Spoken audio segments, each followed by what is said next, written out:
Thank you very much. Thank you all very much. It is my last time walking in to the chamber to proudly represent my country, unfortunately into a meeting that, in my view, we shouldn't be having, about a war that shouldn't be happening and a war that needs to end in Ukraine. We all know the extraordinary, horrendous suffering of millions of people fleeing, thousands dying, and the destruction on the ground. So it's a war that needs to end. I want to say that we, of course, as we've said to you already, fully support the Black Sea Grain Initiative. Delighted to see that agreement last week. We need to see it implemented. We need to see it rolled out. But that isn't the solution to the overall situation. So we will continue to call for Russia to end its war of aggression against Ukraine. This is a violation of the UN Charter. It's a violation of all the principles and values we stand for at the Security Council in this organisation, and the ones I've spent the last 2 years speaking out in support of. So I hope that even if from afar, I'll see the moment when that awfulness of the 17th of February fades into memory, but we're not there yet. Thank you. In terms of what's going on the battlefield, do you see a change since the Council last met? The Russians seem to have been stalled by the Ukrainians, and there's talk of a Ukrainian counter-offensive to retake Kherson now.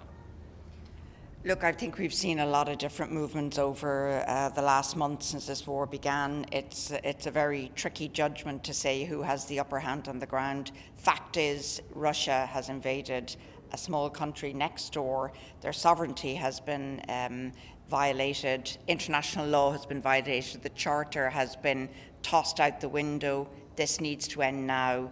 upper hand, lower hand, Russia needs to go home. Thank you. Thank you, Best Ambassador. wishes, best of luck. Thank you for the lovely video message. It was great. It was such fun. Thank you. We'll bother you in DC when we're next. Well, I look, no, seriously, I look forward to that. Somebody tempted me, telling me Karen has good parties, so I have to have better parties. I have to have better parties. An Irish woman that can't have a better party. That's right. Okay, see you. Best wishes, Ambassador. This way.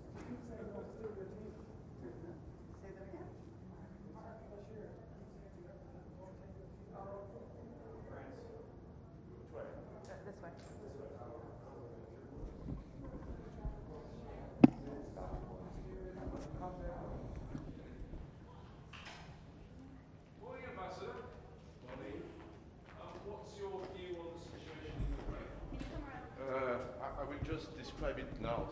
Okay, well then on the votes which are now pushed to this afternoon, the vote on car. I think it will take place at 2 p.m. and I think it will be okay. So is there just one resolution now? What? One resolution. One resolution, yeah. Yours or Russia's? What? Yours or Russia's? Mine.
The 9,104th meeting of the Security Council is called to order.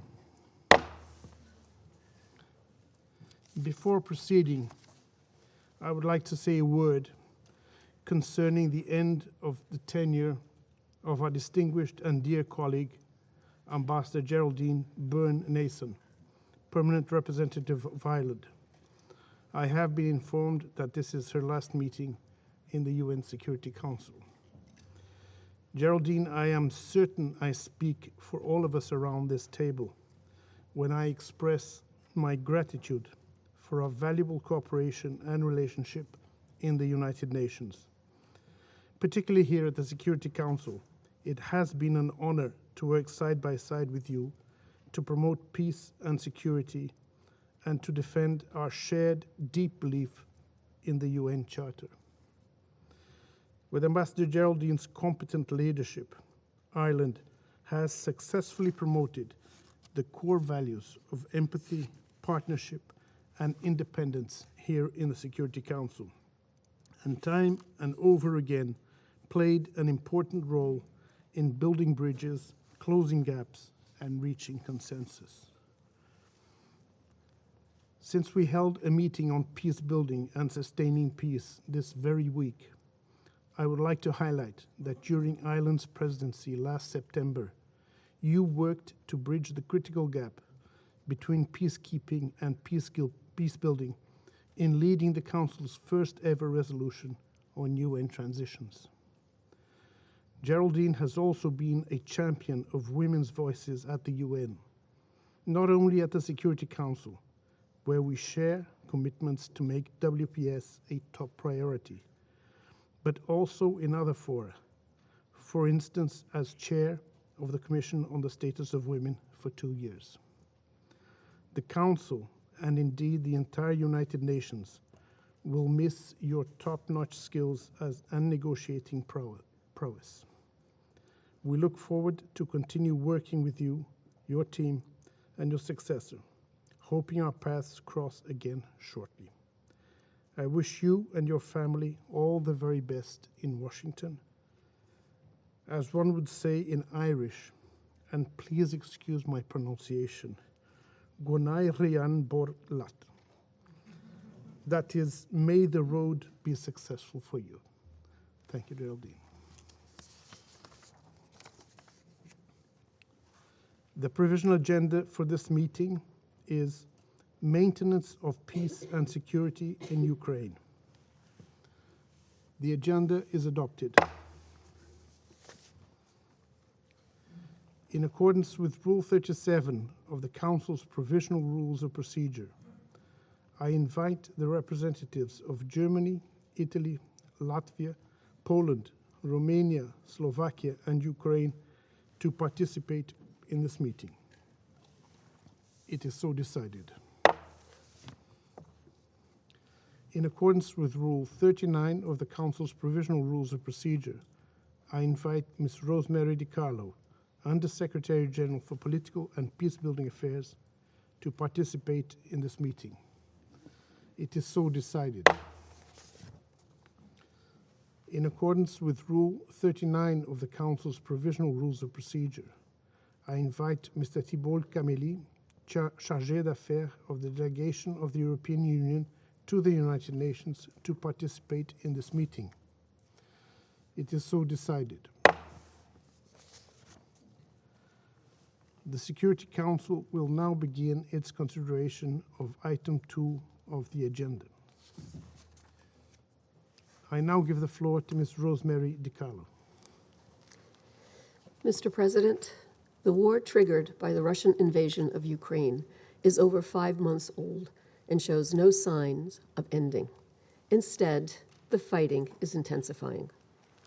In the face of such a grim prospect, the agreement signed on 22 July in Istanbul to facilitate the safe transportation of grain and foodstuffs from Ukrainian ports of Odessa, Chernomorsk, and Yuzhny constitutes a beacon of hope for humanity, as the Secretary General put it.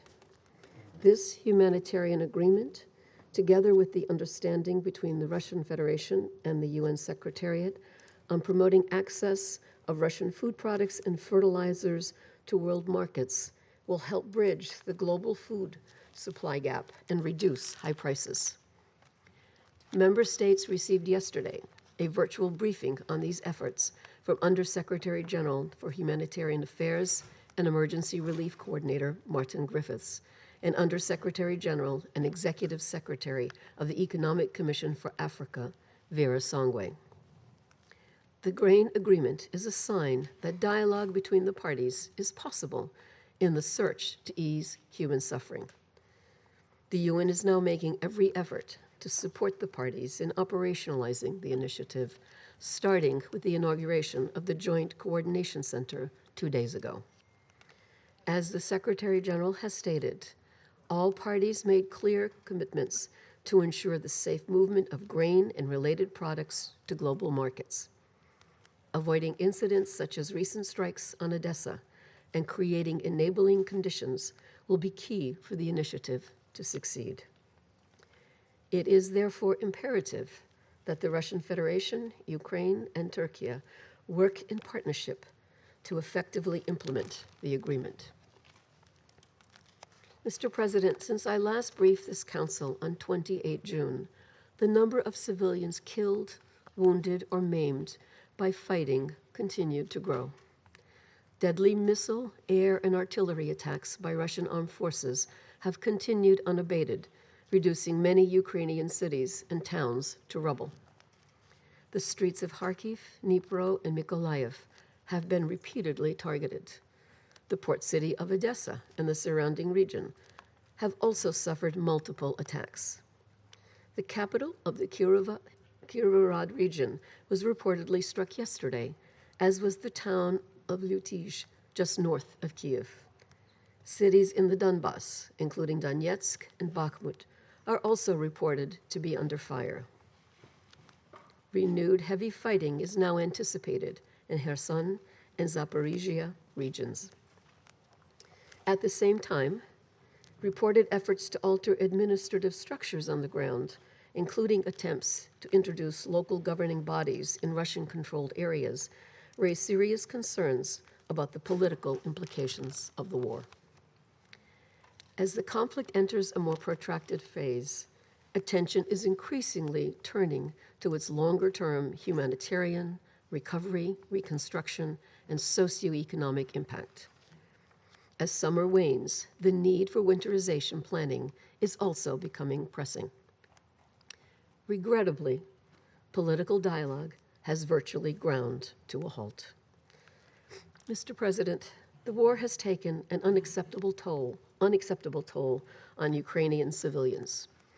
As of 27 July, the Office of the High Commissioner for Human Rights had recorded 12,272 civilian casualties in the country, 5,237 killed, and 7,035 injured. This represents at least 1,641 new civilian casualties since my last briefing. These figures are based on verified incidents. The actual numbers are considerably higher. As we have reported, most of the civilian casualties recorded were caused by explosive weapons with a wide impact area. Many of these weapons are inherently indiscriminate when used in populated areas, where they invariably have devastating humanitarian consequences. OHCHR, WHO, and UNESCO continue to document damage and destruction of civilian housing, educational healthcare facilities, as well as places of worship. The impact of war on Ukraine's health sector is particularly alarming.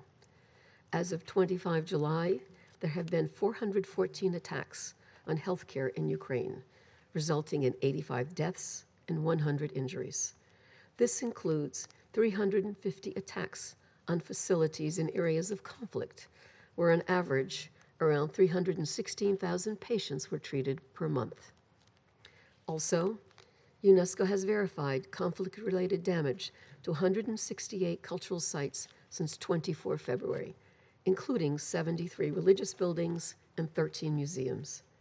some 2,129 educational institutions have also reportedly suffered from bombing and shelling. Indiscriminate attacks against civilians and civilian infrastructure are a clear violation of international humanitarian and human rights law. We reiterate our urgent call to all parties to respect these laws, including the rules of distinction, proportionality, and precaution, and to avoid the use of heavy weapons in populated areas. Mr. President, as of 20 July, the humanitarian community has provided aid to 11 million people.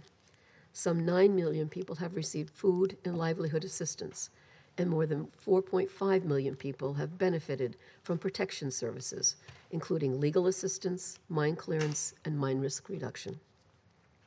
More than 4.2 million people have also been able to access safe water and proper sanitation, while nearly 2.3 million people have received cash assistance.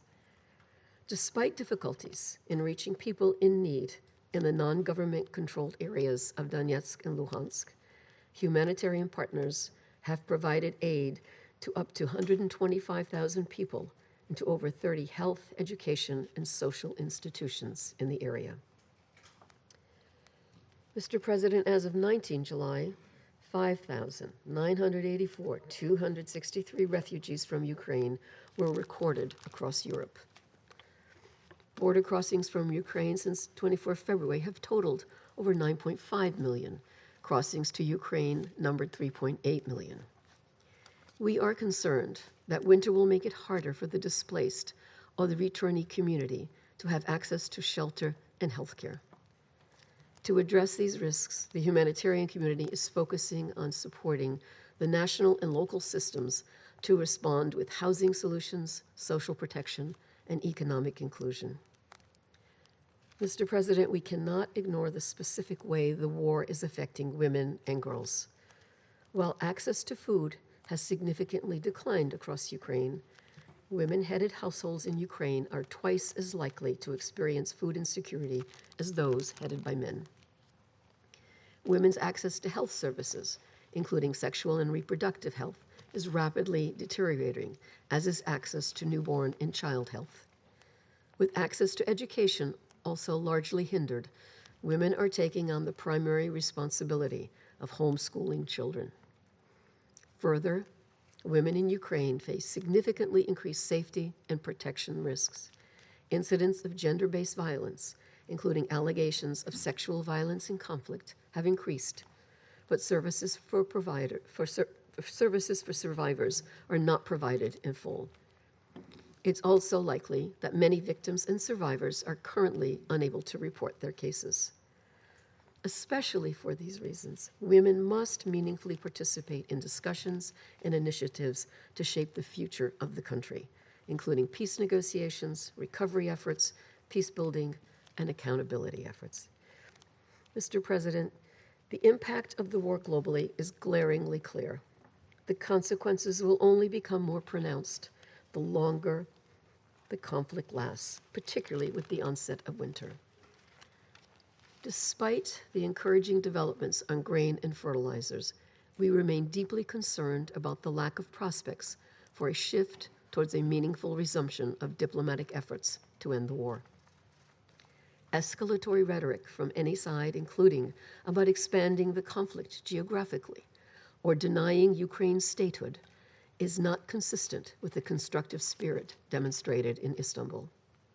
Here, let me state once again the commitment of the United Nations to Ukraine's sovereignty, territorial integrity, and independence within its internationally recognized borders.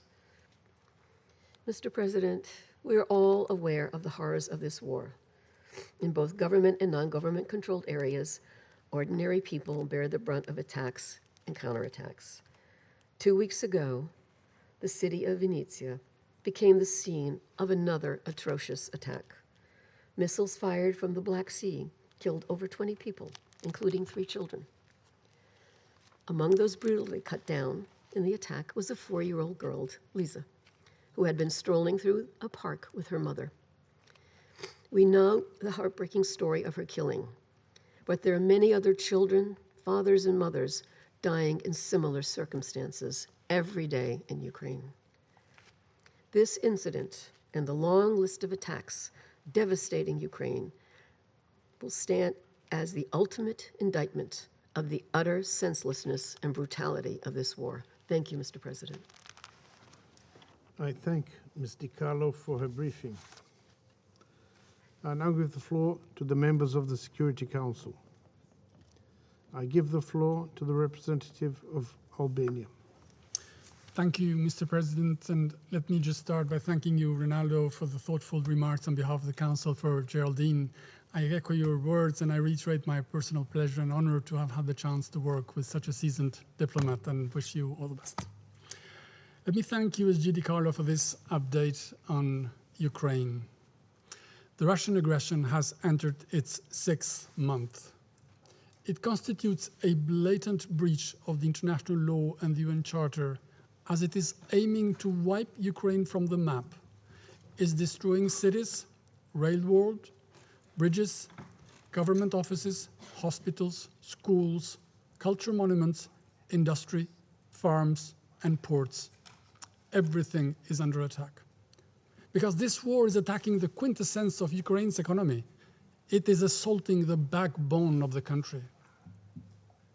Colleagues, Article 2 of the UN Charter prohibits the use of force against the sovereignty and territorial integrity of another state. Russia violates it. ICJ issued last month an order calling Russia to immediately halt its military operation in Ukraine. Russia disregards it. The UN General Assembly called on Russia on the 2nd of March to stop the war. Russia ignores it. Russia continues to claim that there is no war in Ukraine, and as recently as last month, the foreign minister told the BBC that his country had not invaded Ukraine, despite more than 12,000 and counting civilian victims, despite uninterrupted shelling with widespread and deliberate destruction of civilian infrastructure, despite vast Ukrainian land temporarily occupied through massive bombardments and a scorched earth campaign, which amounts close to 20% of the territory of Ukraine that is not under the control of a legitimate government elected by the people of Ukraine, not chosen by the Kremlin. Just because we are used to this mantra here and elsewhere, this doesn't make it less outrageous. Whatever Russia may say, there is no legal ground, no moral justification, or any other possible excuse for this unprovoked war of aggression, because it is a pure act of aggression. Colleagues, we remain concerned about steps Russia is taking to institutionalize and perpetuate control in the occupied territories in Ukraine by a policy of social engineering. The Moscow-imposed authorities in Kherson say that they plan to ask the Kremlin to formally annex the region to Russia. The response comes in the form of, and I quote, "locals should decide their own fate," end of quote, which credits reports that Russia may be planning to hold a referendum in the city. Russia is already introducing its own currency, media and internet services into Kherson and other occupied parts of Ukraine, just like it did in Crimea. The same old playbook. No need to reinvent the wheel for territory grab. By doing so, Russia has again outdone itself in the assembly line of artificial entities that has become its modus operandi, as we have seen before, by staging fake referendums or any other such form of sham legal simulation to mushroom pseudo-republics here and there. Annexation by force is and will remain a violation of the UN Charter. It will bear consequences for those responsible in the framework of the accountability process, and it will not be accepted. Any purported annexation, whatever its cover, is premeditated, illegal, and illegitimate. We remain equally concerned by reports of forced population transfers, including hundreds of thousands of children via the so-called filtration process. As described in detail in the report of the OSCE Moscow mechanism released earlier this month, more than 1.4 million Ukrainians have been transferred into Russia, passing through the so-called filtration centers. Let's recall that mass forcible transfer of civilians during a conflict to the territory of the occupying party is prohibited under the 1949 Geneva Conventions. It constitutes a war crime.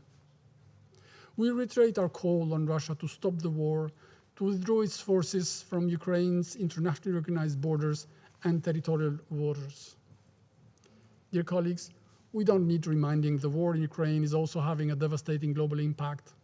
By deliberately destroying Ukraine's agriculture and transport infrastructure and equipment, by blocking its ports, Russia has endangered food security for millions of people across the world. This is now a fact. Russia has weaponized grain just like it is doing it with its natural gas. This war has threatened European security. By weaponizing gas and asserting energy coercion, Russia is also testing the European resolve and resilience as winter approaches. Albania welcomes the progress achieved in the talks last week in Istanbul with the mediation of Turkey and the United Nations to open up the Black Sea for Ukrainian exports of grain. This news brought a sense of relief for many in the world, as for the first time in 5 months of war, something positive was in sight. We wanted to believe, as we do, that diplomacy and dialogue are always better than war. Alas, it took less than 24 hours after the deal to see a cynical attack of the port of Odessa. The message that those missiles brought was clear. We're bound by nothing. We can strike anywhere, anytime. It is as difficult to blame those who say that promises from Russia, oral or written, are worthless. Ukraine has learned it the hard way. In 1994, Ukrainians gave up the world's third largest arsenal of nuclear weapons on Russia's promise to guarantee Ukraine's security. Documents were signed, but they turned out to be only papers. In 1914, and again this year, Russia invaded the same country. We hope nonetheless that the grain deal will go through and will be quickly implemented and in full for the sake of millions. Most of them are living in developing countries, who have seen what it is like when Russia enters your dining room, who are now unsure that they will have food on the table when they wake up the next day. Colleagues, Ukraine is the most serious stress test of the rules-based international order. It is the boiling point between tyranny and the free world, a struggle between strategic corruption and democracy, a battle between the right to choose and the might to impose.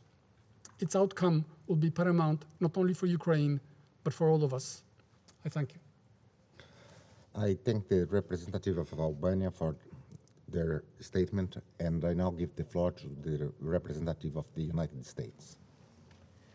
Thank you, Mr. President, and thank you to Undersecretary General DiCarlo for your briefing today. I too want to take a moment to express my sincere appreciation to Ambassador Nassan, to Geraldine for her contributions to the Security Council. During the 1 year, a bit over that we have worked together, I've admired your steadfast approach, your commitment to finding a way forward for peace and security. So I wish you the best of luck in the future, and I look forward to seeing you in Washington. The UN Charter is this organization's most sacred document. It's more than a small blue booklet, and it is more than noble words on the page. It is a commitment. It is a commitment that we have all freely signed as members of these United Nations. It is the embodiment of our ideals. It is the most powerful tool we have in its opening words to save succeeding generations from the scourge of war. Today, we're here to discuss how one country, Russia, has effectively set the UN Charter on fire. Since Russia's full-scale invasion of Ukraine in February, the world has witnessed Russia's flagrant violations of international law and complete disregard for the UN Charter and the principles of peace, sovereignty, and the protection of civilians that it holds dear. The International Court of Justice has ordered Russia to immediately suspend its military operations.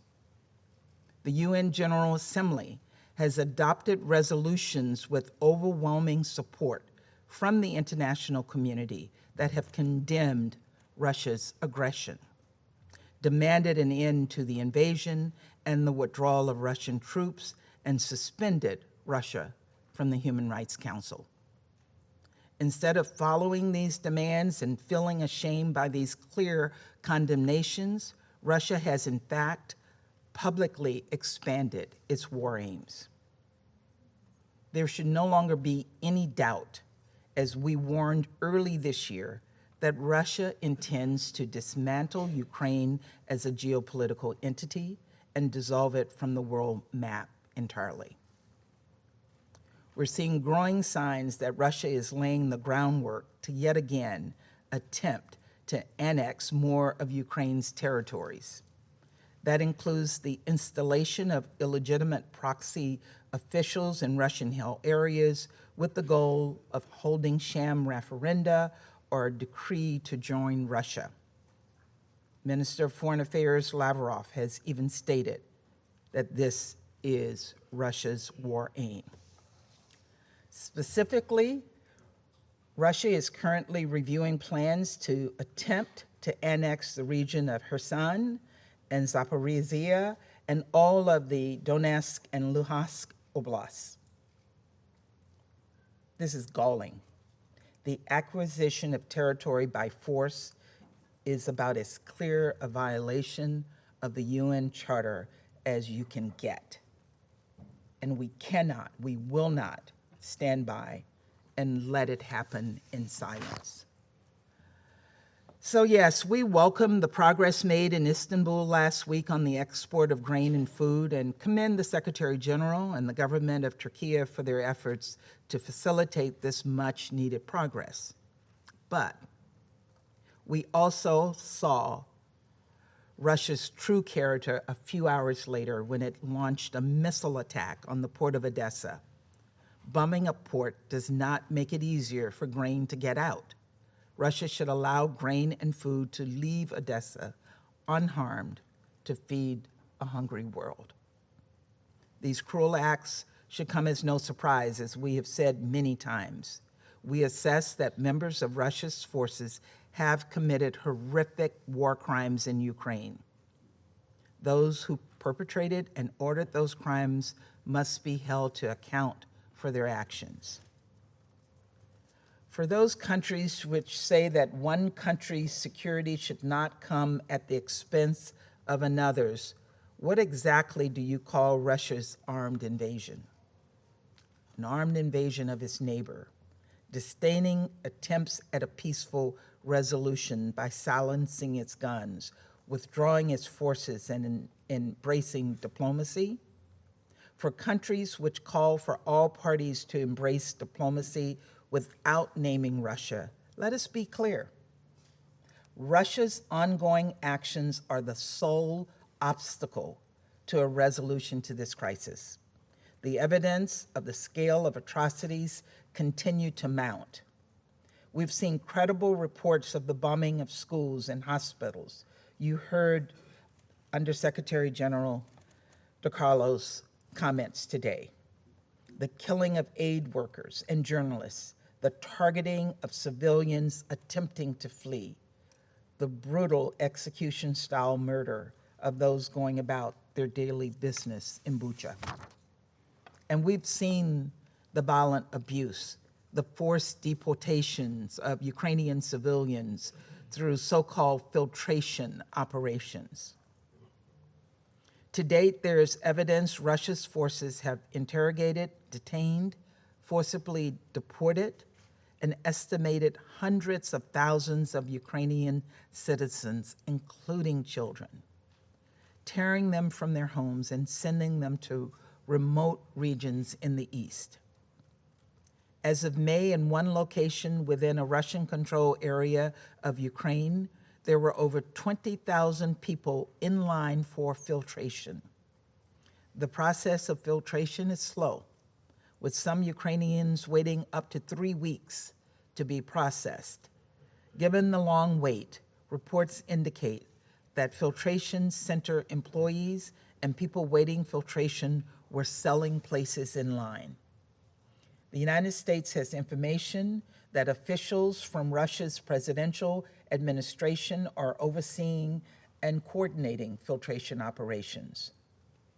Russia is also using advanced technology to facilitate filtration processes, including for the purpose of collecting data on Ukrainians undergoing filtration. In 2021, officials within a Russian-controlled area of Ukraine formulated a draft list of over a dozen proposed locations for filtration operations, including reinforced police stations. Let me put this in plain terms. Russia is tearing families apart. It is sending children to remote regions away from their homes. It is forcibly replacing people's passports and attempting to impose its own identity over the national identity of Ukrainian citizens. And it is expanding this horrific operation in blatant disregard for the principles of national sovereignty. Despite the disinformation Russia peddles in this very chamber, no one believes Ukraine is doing any of this to itself. Every member here has borne witness to the atrocities, and we will not forget each and every atrocity deserves accountability.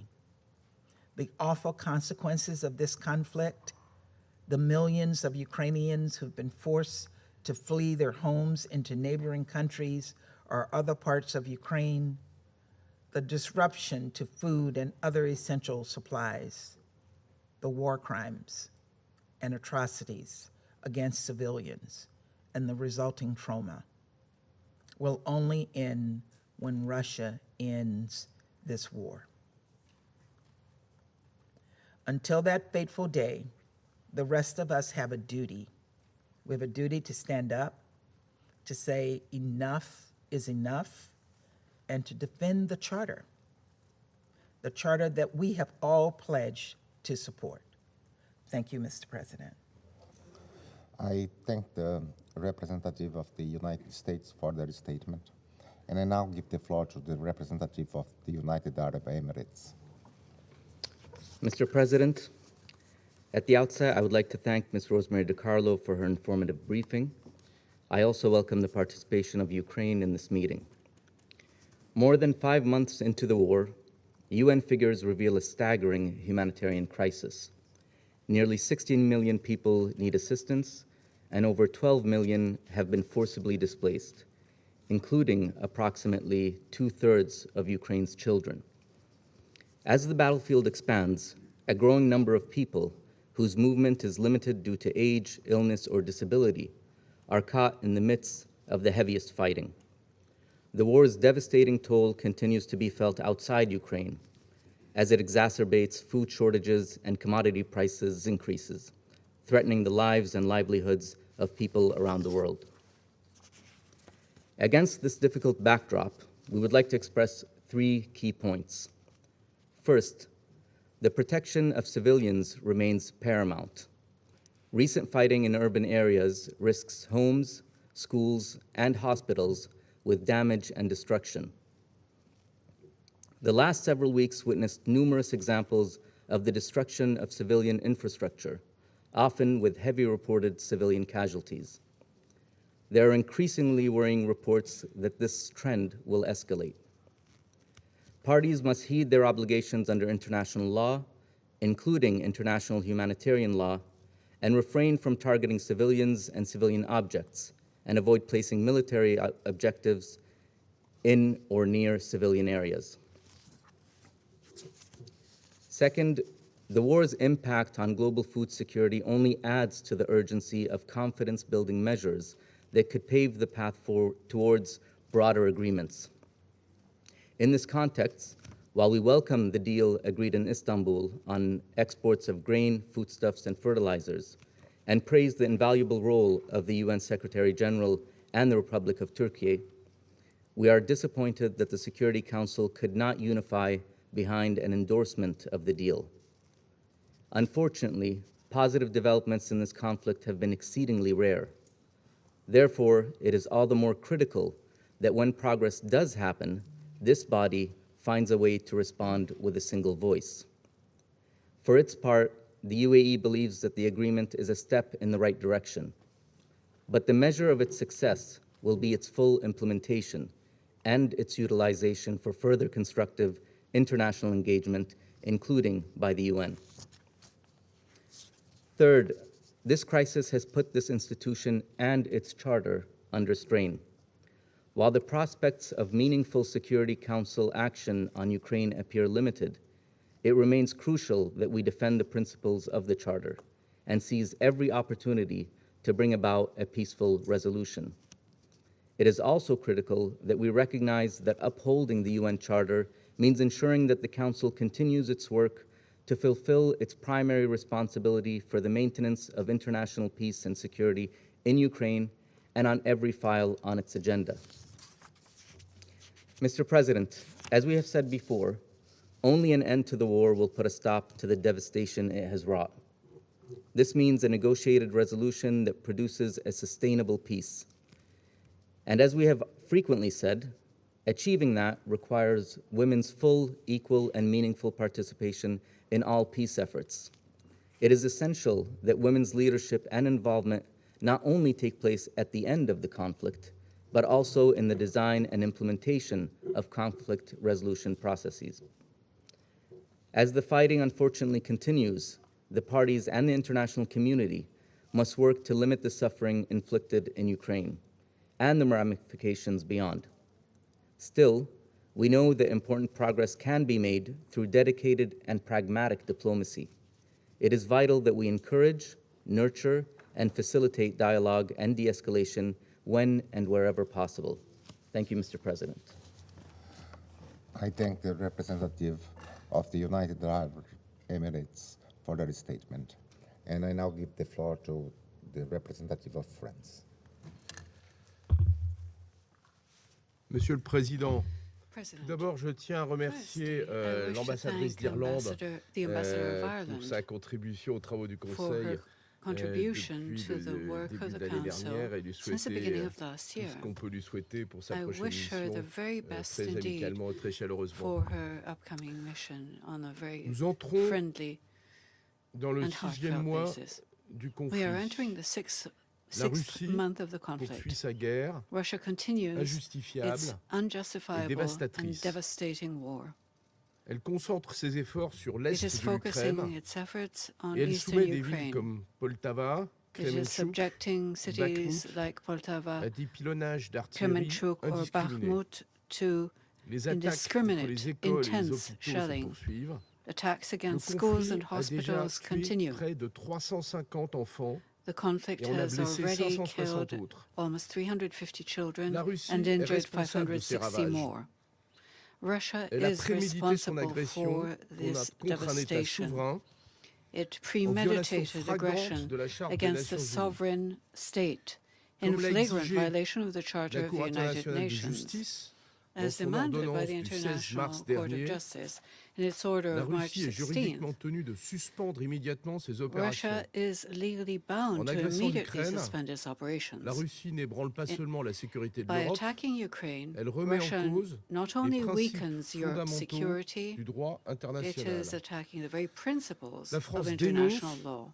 la russification à marche forcée des zones occupées par l'armée France russe, denounces la the substitution de noms intense russes à des Russification noms ukrainiens de villes et de in quartiers, areas occupied by the Russian army. la délivrance de la nationalité russe aux Substituting nouveau-nés, Russian names for la Ukrainian mise en names in circulation cities du and rouble et la neighborhoods. modification des programmes scolaires Issuing constituent Russian autant nationality to de signaux newborns, clairs des circulating the intentions de la ruble and Russie. changing the La school France programs are ne all reconnaîtra clear jamais signals of Russia's le intentions. contrôle ou l'annexion France du will territoire never ukrainien recognize par the la Russie. control or the annexation Monsieur of le Ukrainian Président, territories cette by guerre Russia. d'agression fait courir le risque d'une crise alimentaire This mondiale war sans of précédent. aggression creates a La risk Russie of est an seule unprecedented world responsable food de crisis. l'aggravation Russia de la alone situation is responsible alimentaire for the mondiale. deterioration of the world Dans ce food contexte, situation. In les this progrès context, accomplis à the Istanbul progress le made 22 in juillet Istanbul dernier last sont une July première étape. 22nd La are a France first remercie